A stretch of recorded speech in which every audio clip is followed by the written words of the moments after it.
এখান থেকেই আমার বিজনেস চলে। অনেক হাই প্রোফাইল লোক আসে এখানে, ভাববেন না আপনাদের কপাল কিন্তু খুলে গেল। হ্যাঁ বলুন। আগে স্যার। সই করিয়ে নিয়ে একটা চেক ধরিয়ে দিও 20 লাখ টাকা। আগে 20 লাখ টাকা অগ্রিম দিচ্ছি। ঠিক আছে চলো। আরে আপনি কোথায় যাচ্ছেন? উনি যান, কোম্পানির মাল কিন্তু উনি। আপনি সে খবর রাখেন? আরে বাবা, যার সঙ্গে বিজনেস করবো এটুকু খবর রাখবো না? যান যান, আপনি সই করে আসুন, যান। আগে আসছি। এই চেকটা দিয়ে দিস। আর একটু খাবেন নাকি? হ্যাঁ, মানে যাকে বলে স্বাস্থ্য পান, একটু উল্লাস হবে নাকি? হ্যাঁ, উল্লাস? উল্লাস মানে? চিয়ার্স হবে একটু। তবে মাফ করবেন, আমরা ড্রিঙ্ক করি না। ভালো ভালো ছেলে, ব্যবসা মন দিয়ে করুন, ব্যবসায় বসতে লক্ষ্মী। হ্যাঁ, যান আপনি যান।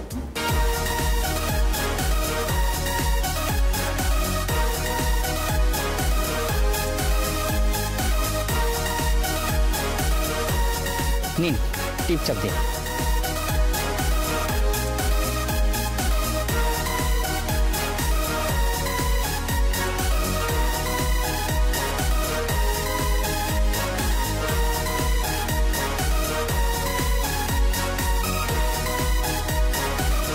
এনে 2 লাখ টাকা চেক।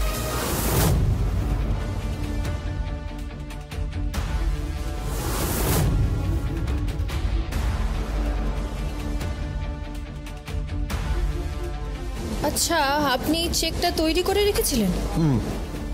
আপনি কি করে বুঝলেন যে আমরা 20 লাখ টাকায় মেনে নেব? কার কত দূর, মানে কার কতটা সিলিং, কে কতটা উঠতে পারে, এতদিন ব্যবসা করেও সেটা বুঝবো না? তাহলে কি ব্যবসা করলাম?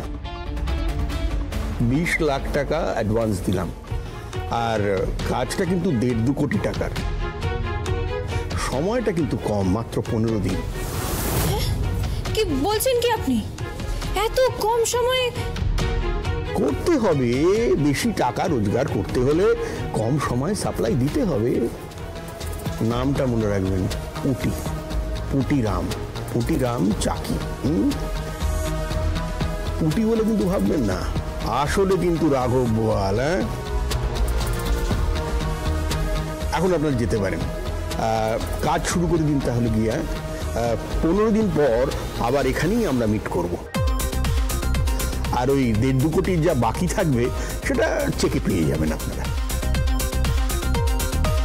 ব্যাস, বিজনেস শুরু করে দিন তাহলে, দেখবেন বাজারে একটা নামই চলে, এই পুটিরাম চাকি, আর সবকিছুই অচল। ওকে, থ্যাংক ইউ। আমরা আসি তাহলে এবার। এসো শোলক। কেমন অদ্ভুত লাগলো না আপনাকে? হঠাৎ করে এতগুলো টাকা দিল, টিপছাপ দিলাম। একেই বলে লক্ষ্মী লাভ। এসো।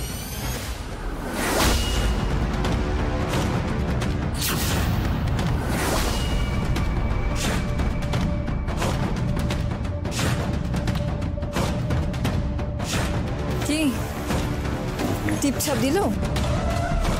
হ্যাঁ, দিয়েছি। কত টাকা অ্যাডভান্স দিলেন? ওই 20 লাখ। দেখুন পুটি কাকা, কাকা বলো না, সুন্দরী যুবতী মেয়েরা কাকা বলে রাখলে বড় খারাপ লাগে। পুটি বলো। হ্যাঁ, এই চুপ করুন তো, বেশি বাড়াবাড়ি করলে না ড্যাডিকে বলে দেব। এই না, এইসব বলার কোনো দরকার নেই। কেউ যেন ভুলেও জানতে না পারে যে আপনি আমার কোম্পানির ম্যানেজার। তা জানবে কি? 20 লাখ টাকার এই এগ্রিমেন্টটা আমার বাবার সাথে শোলক মুখার্জির হয়েছে। আরে না, কেউ জানতে পারবে না। 2 লাখ টাকা অ্যাডভান্স দিয়েছি, এরপর ওরা বাজার থেকে 80-90 লাখ টাকা চড়া সুদে তুলুক। তারপরে ডুববে, কারণ অর্ডার ক্যান্সেল হবে। সমস্ত সুদ সমেত তৈরি করা শাড়ি নিয়ে শোলক মুখার্জি ডুববে। জাস্ট একদিনের সব শেষ। শোলক মুখার্জি শেষ, শোলক মুখার্জির বিজনেস করার স্বপ্ন শেষ। আর তারপর আবার ওকে ফিরে যেতে হবে জমিন হাটায়। বলেছিলাম না শোলক মুখার্জি আমাকে বেল্ট দিয়ে মেরেছিলে, সেই বেল্টের আওয়াজ এখনো আমার কানে গুঞ্জন তোলে। হ্যাঁ, আর তারপরে আমি আমার খেলাটা খেলে দেব। ব্যাস, তো চলো লেটস ডান্স। হ্যাঁ চলুন, নাচবেন চলুন। আমি এই বয়সে? আরে হ্যাঁ চলুন চলুন, আসুন আসুন। না, না, রাইট।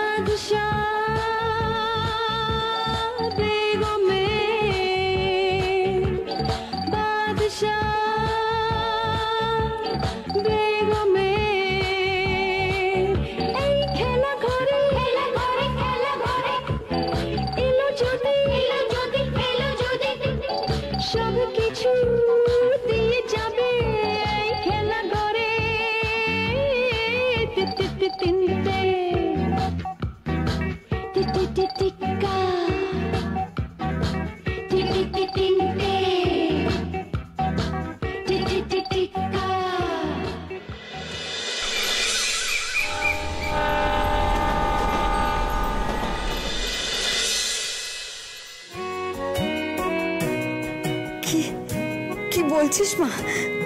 কোটি কোটি টাকার অর্ডার? কোটি কোটি টাকা শাড়ি তৈরি হবে আমাদের কোম্পানিতে? সে তো অনেক টাকা না? হ্যাঁ অনেক টাকা। শোলক শোলক, এত বড় অর্ডার কোথা থেকে পেলি? দিলেন একজন অর্ডার। বলে না কপালে ঈশ্বরের আশীর্বাদ থাকলে সব সম্ভব হয়। ভগবান জব ভি দেতা হ্যায় ছপ্পড় ফাড় কে দেতা হ্যায়। এই চেকটা কিসের? মানে এই ব্যাংকের চেকটা কিসের? 20 লক্ষ টাকার। 20 লক্ষ টাকা পেয়েছিস? আমরা এত টাকা পেয়েছি শোলক? হ্যাঁ পেয়েছি তো, কিন্তু এবার আমাদের সমস্ত শাড়ি তৈরি করতে হবে। মাত্র 15 দিন হাতে সময়। মাথায় রাখতে হবে এই 15 দিনের মধ্যে আমাদের সমস্ত শাড়ি তৈরি করতে হবে। কিন্তু এত কম সময় এত শাড়ি কি করে তৈরি করব? এত নকশা তুলবো কি করে? এ তো অসম্ভব। হ্যাঁ এটা তো অসম্ভব শোলক, তুই কি বলছিস? কি সম্ভব করতে হবে। দেখো তোমরা প্লিজ কেউ না বলো না। না আমরা কেউ না বলছি না, কিন্তু দেখো একটা তো চুক্তি আছে, আর তার উপর এই কজন মিলে এতগুলো শাড়ি বানাবোটা কি করে? আমি বলি কি সার্থকদা, তুমি সমস্ত টাকা পয়সা ফেরত দিয়ে দাও। এত কম সময়ে এত শাড়ি বানানো যাবে না। মাত্র 15 দিনের মধ্যে এত শাড়ি কি করে বানানো যাবে বলো?